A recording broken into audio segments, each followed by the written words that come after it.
দুই জায়গা ফাটছে আর 2-3 জন মোটামুটি আহত। মানে জনসাধারণ রাস্তা ব্লক করার কারণে আবার কি গেছে আগুন লাগিয়ে দিচ্ছে। বর্তমান ধান মাড়াই সিজন চলতেছে। ছড়ান টু কেশবপুর রোডে আজ এক ডালায় কে বা কারা রাস্তার মধ্যে ধান মাড়াই করে, রাস্তাটা ব্লক করে। ব্লক করার কারণে পরপর 5টা গুরুতর আহত হয়, পায়ের নখ একটা ছিঁড়ে গেছে।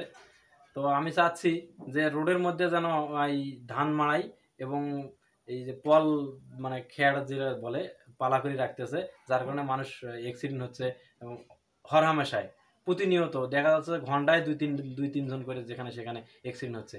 মাগরিবের পরে 2টা অ্যাক্সিডেন্ট হওয়াতে আমজনতা ক্ষিপ্ত হয়ে ওখানে পলের পালায় আগুন লাগিয়ে দেয়, দিয়ে তারা আর কি পলটাকে জ্বালিয়ে দেওয়ার চেষ্টা করে। কিন্তু কাঁচা পল হওয়াতে আগুন ধরতেছে না, যাই হোক হালকা পাতলা একটু জ্বলছে, এই পর্যন্তই আমি দেখছি আর কি।